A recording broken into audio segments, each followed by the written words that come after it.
gostaria de agradecer a presença do Dr. Marcelo aqui no nosso estúdio, ele que vai poder elucidar esse assunto tão importante e que faz parte aí do dia a dia, que é a síndrome da imunodeficiência adquirida ou a AIDS. Marcelo, para começarmos, fala para a gente o que é a AIDS. Bem, em primeiro lugar, muito obrigado pelo convite, a você, a sua audiência. A AIDS, em português, a síndrome da imunodeficiência adquirida, é uma doença provocada por um vírus, que é o HIV, o vírus da imunodeficiência humana. E a AIDS é, a bem dizer, o estágio final dessa doença. O paciente se infecta com HIV e ele, com o passar do tempo, vai lesando as células do sistema imunológico e após um prazo, que pode ser de às vezes até de um ano, mais tempo, 5, 10 anos ou muitos anos, esse sistema imunológico já muito enfraquecido não consegue fazer frente aos desafios do dia a dia e então infecções começam a aparecer. Isso a gente chama de síndrome da imunodeficiência adquirida. Certo. Então, após alguns meses ou até anos, o indivíduo aflora a doença em si pela transmissão do vírus. Isso. Essa transmissão do vírus, ainda hoje, é provado que é por via sexual e sanguínea, e tem algum outro tipo de transmissão? É basicamente por essa via, né? Existe a possibilidade de transmissão materno-fetal, né? Mas as formas que interessam na prática, no dia a dia, são a transmissão por sangue, né? Então, que hoje em dia as pessoas já não utilizam drogas como utilizavam antes, né, por via intravenosa, né? Transfusões de sangue são muito seguras e o que mais interessa mesmo no dia a dia é a transmissão sexual. Certo. Saliva, lágrima, que falavam antigamente, hoje caiu por terra. Na prática, isso aí no dia a dia isso não tem isso. Não tem importância. Hoje existem testes rápidos para a detecção do indivíduo ser portador do HIV. Esses testes são realizados em larga escala, ou seja, o indivíduo vai no posto de saúde, ele já consegue isso daí facilmente, ou são testes mais rebuscados que não são assim de tão fácil acesso? Não, os testes hoje eles são de muito fácil acesso. Então o paciente, a pessoa que quiser saber, né, se tem o vírus, pode fazer esse teste por sangue. Existe uma possibilidade de autoteste por saliva, que pode até comprar em farmácia. Existe os centros de testagem, né, assim, no qual o paciente não precisa se identificar inicialmente para fazer o exame. Então existem muitas facilidades para fazer os testes para a infecção pelo HIV e para outras doenças de transmissão sexual. São HIV, sífilis, hepatite B, hepatite C. Existe a previsão de outros testes, como infecção como gonorreia e tal, que também são testes que também o Ministério da Saúde ainda prevê colocar para realização para a população em geral, né? Mas, de qualquer forma, hoje em dia é bem fácil fazer o teste. Marcelo, o Ministério da Saúde vinha divulgando que estava diminuindo o número de infectados pelo vírus HIV. E 2021, 2022 aumentou novamente aí esse número. A que se deve esse aumento? Eu acho que isso aí é um relaxamento das medidas de proteção. E existe uma sensação, né, de que se pegar não é tão complicado, né, viver com isso, e realmente hoje é bem diferente do que era uns anos atrás. Mas a gente está falando de uma doença que não tem cura, né? É uma doença transmissível. E se demorar para fazer diagnóstico, há muitas complicações. Então, assim, né, é mais fácil viver com HIV hoje do que era, obviamente, há alguns anos, ou há muitos anos, mas não é um passeio. Então, é preciso ter muita cautela. Antigamente, eu acredito que o medo que a população teve desta doença, porque matava muito, morria muitas pessoas infectadas pelo vírus HIV, fazia com que as pessoas se cuidassem mais. E a partir do momento que teve esse conceito que é uma doença crônica, que pode não matar, parece que realmente houve esse relaxamento natural, né? Sem sombra de dúvida. Esse é um assunto que precisaria estar frequentemente, né, assim, sendo tratado com muita frequência. Mas nós temos que compreender também que, se a gente for ver a quantidade de doenças com as quais nós tivemos que lidar nos últimos anos, o impacto dessas doenças, né, porque nós falamos, por exemplo, em 2020 a 2022, da Covid, então não se tratou de outro assunto. Nós temos no dia a dia doenças como dengue, chikungunya, gripe, infecções que chegaram ao país, né, como as que eu falei. Então, é difícil até para a população absorver isso diariamente, né? Para o Ministério da Saúde também, como é que trata essas questões, né, de modo também a não ficar cansativo, as pessoas perderem o interesse. Agora, é um assunto também que diz respeito ao dia a dia de todo mundo, né? Porque toda a população sexualmente ativa está teoricamente sob risco de se infectar. O grupo hoje que predomina em termos de infecção é a população homossexual masculina jovem, né? Na faixa de 18, em torno de 45 anos de idade, é a população que tem um risco maior, né? Não que não ocorra a doença, a infecção em outros grupos, ocorre, mas esse é o grupo predominante. Ainda o grupo de homossexuais é o que mais se infecta? Sim.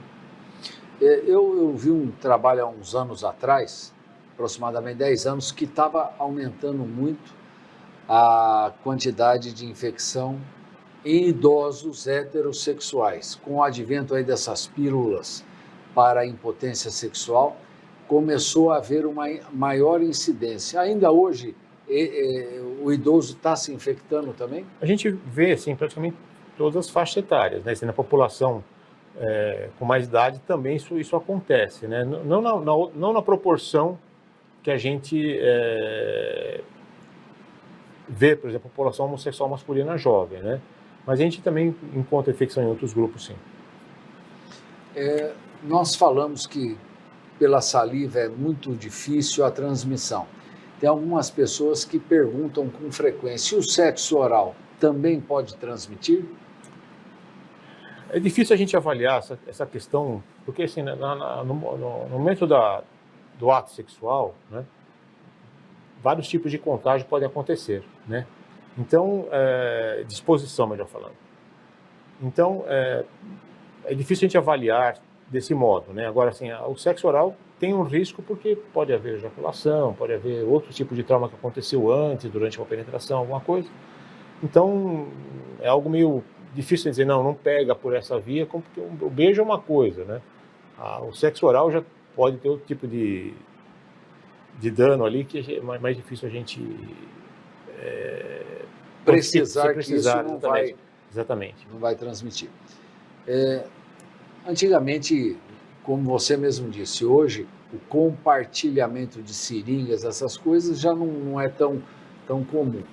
Mas ainda assim, essas pessoas que acabam vivendo numa situação de rua, morando na rua, usando droga, acaba praticando sexo com várias pessoas, essa promiscuidade que eles acabam também tendo uma maior chance de se infectar, mesmo porque a condição física deles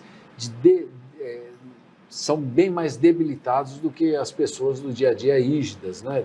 Olha, vou falar uma coisa assim, o que a gente acaba vendo, né, assim, com a redução do preço, né, do custo de drogas, como crack e outras que o pessoal utiliza, quer dizer, o paciente fica exposto quer dizer, começa a ter práticas que usualmente não teria e não vai nem lembrar muitas vezes o que fez. Então, isso, assim, a gente vê pessoas, realmente, como você falou, extremamente debilitadas. Então, existe o dano que a própria o próprio crack, por exemplo, que é uma droga que se utiliza largamente, né? Provoca, então, danos respiratórios gravíssimos e tal.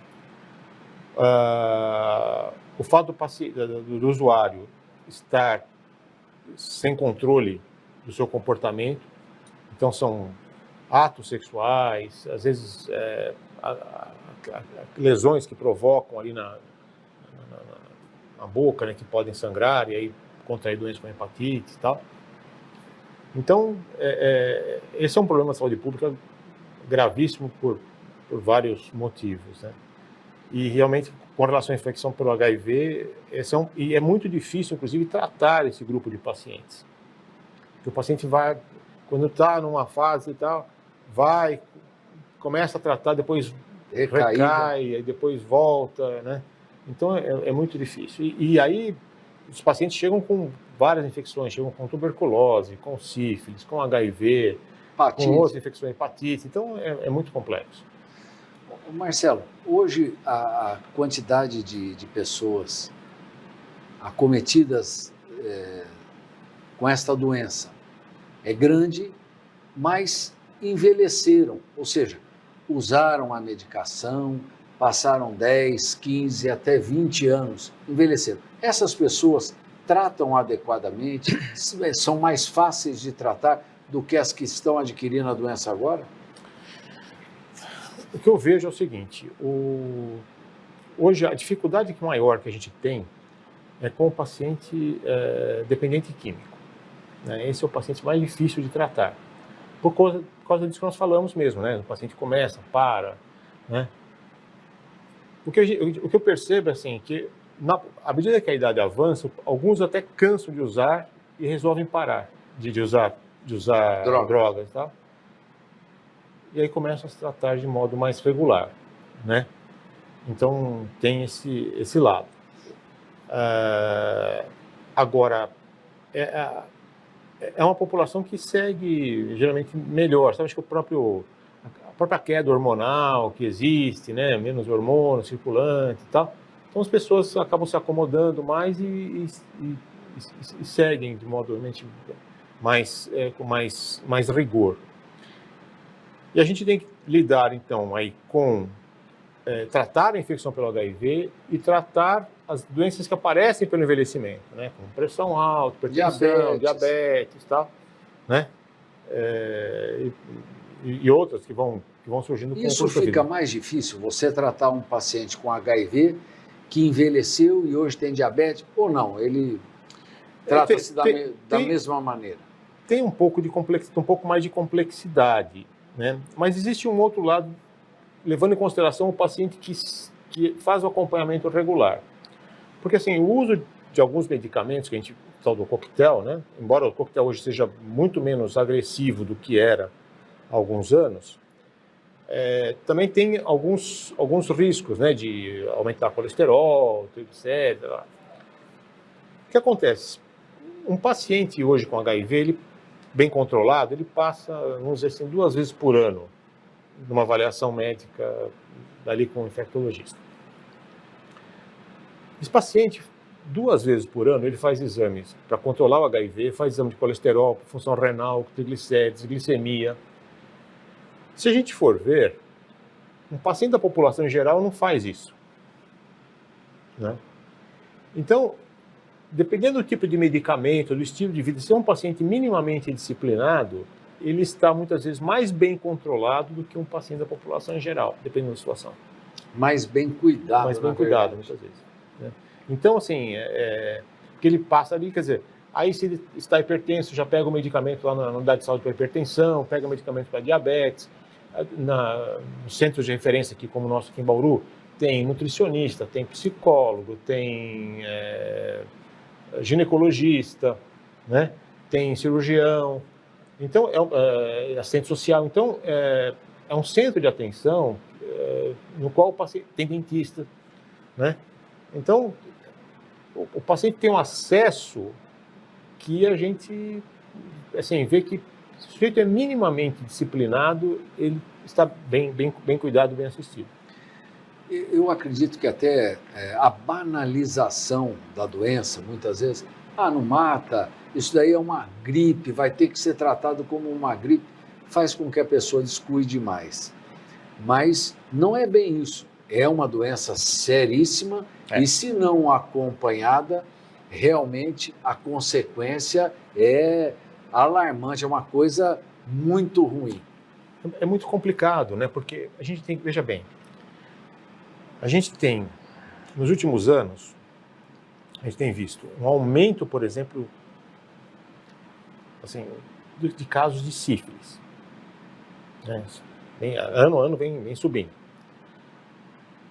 Essa é uma infecção que é transmitida como se transmite HIV. Se o indivíduo contrai sífilis 1, 2, 3 vezes ou mais, é sinal que está se expondo mais. De modo não adequado. Porque sífilis é uma doença que a gente trata, cura, mas ela não confere imunidade. Você pode pegar 1, 2, 10 vezes. Tuberculose.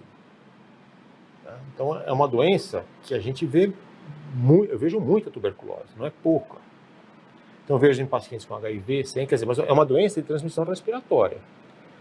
Aquela pessoa que está doente, ela pode transmitir a doença para muitas outras pessoas. Então, quer dizer, um dependente químico de crack e tal, se ele contrai tuberculose, ele vai transmitir para uma centena de pessoas que estão... Essas pessoas, algumas vão adoecer, vão precisar de tratamento, né? E por aí vai. A própria hanseníase, né? Está crescendo o número. Então, o que ocorre? A gente precisa ter consciência, né? E isso exige, assim, ações que o poder público, algumas delas consegue fazer, mas outras dependem do paciente querer se tratar, né? Mudar de vida. Porque a gente consegue até um ponto. Você veja o problema que é, por exemplo, que são as cracolândias, né? Quer dizer, você entra governante, sai governante e ninguém consegue dar fim nisso. Então é muito complexo.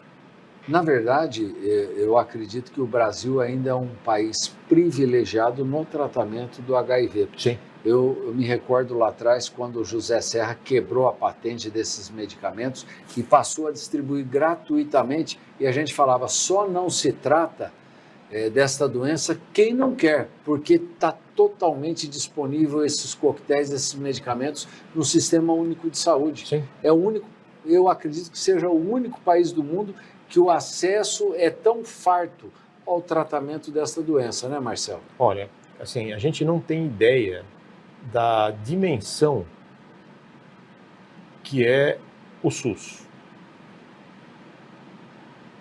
Então a gente vê em todos os setores. Você veja por exemplo, nas cirurgias que você faz por aí, o rendimento que as pessoas têm.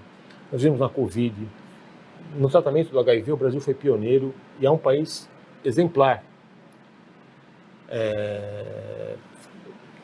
Todos os pacientes que estão em território brasileiro, quer dizer, eu tenho pacientes de Angola que pegam medicamento aqui, entendeu? Tem gente de todo lugar, paciente da Colômbia, que dentro de todo lugar, quer dizer, você tem facilidade de diagnóstico, você tem facilidade de tratamento. Se o paciente precisa de internação, ele é internado e é tratado adequadamente. Aqui na cidade, aqui nos hospitais públicos, os pacientes são muito bem atendidos, muito bem tratados. Então, assim, hoje, o Brasil ele é um país que lida com essa questão de modo exemplar. E um tratamento multidisciplinar, como você falou, dentista, tem lá fisioterapeuta, tem psicólogo, tem tudo, tem pediatra, tem ginecologista, tem clínico, tem os infectos, tem, que mais? Assistente social, nutricionista, Só não trata quem não quer. Marcelo, algum avanço no tratamento? Existe aí uma luz no fim do túnel para a vacina? As vacinas, elas continuam a ser testadas, né? Mas esse é um projeto extremamente complexo por conta da capacidade de mutação que tem esse vírus. Então, e é uma infecção crônica que fica para o resto da vida. Então, estamos falando de um vírus que tem uma capacidade de mutação enorme. Quer dizer, precisa ver, por exemplo, que o tratamento, se não for bem executado, ele adquire resistência rapidamente. A gente tem que fazer esquemas complexos com 2, 3, às vezes muito mais, 4, 5 medicamentos. Então, uma vacina não é algo simples. Os projetos continuam, mas para o momento, assim, imediatamente, no prazo de poucos anos, por enquanto, não temos esta... E até assim, para o ensaio para uma vacina, é um ensaio que vai demorar muito tempo, muitos anos, para a gente ver se isso realmente muda, né? Os medicamentos, os esquemas de medicamentos, aí sim a gente tem avanços, isso continua a melhorar. O que o Ministério da Saúde oferece hoje são esquemas potentes e bem tolerados, com baixo índice de efeitos colaterais. Novos medicamentos, como esse injetáveis, tal, isso vai se tornar uma realidade, mas não é algo assim que está disponível imediatamente. Eu acho que hoje, pelo que eu vi, porque eu vi a AIDS nos primeiros dias. Quando entrei na faculdade não havia AIDS, quando saí da faculdade havia AIDS, quando entrei na residência, eu vi os primeiros casos lá em São Paulo, as pessoas morrendo em poucos meses, poucas semanas às vezes. Isso eu via depois acontecendo, os primeiros medicamentos, os primeiros coquetéis, e hoje. Então nós temos um avanço significativo, tanto que as pessoas relaxaram mais e estão se infectando novamente porque tem a percepção de que o tratamento não é tão complexo. Agora, as coisas mudaram bastante para melhor, né? A gente precisa estar mais consciente realmente da gravidade da doença. Cura não tem. Existem casos de cura o que acontece? São casos assim, são pacientes que em situações muitíssimo especiais conseguiram se curar. Então, algumas pessoas que são portadoras de uma mutação chamada Delta 32, são pacientes que não se infectam. São uma parcela pequena da população. Então, os casos que aconteceram foram de, por exemplo, um paciente portador de uma leucemia, por exemplo, ele vai sofrer um transplante de medula. Então, ele sofre um processo de radiação, então, para acabar com o sangue que ele tem ali. Quando ele é transplantado por um paciente que tem essa mutação. Ao ser transplantado por um paciente que tem essa mutação, o vírus desaparece. Uma resistência. O vírus desaparece da corrente sanguínea. Então são poucos casos, né, que chamam esses casos anedotais, né, mostram que isso é uma possibilidade, mas isso só não é factível você fazer isso em larga escala, né? Então, até por causa do risco e tal. Então, o que nós temos na prática é o tratamento padrão, e isso já é um grande avanço. Bom, Marcelo, eu acredito que nós tenhamos falado aí de uma maneira clara, tranquila, mas eu gostaria que você deixasse uma mensagem para o nosso telespectador.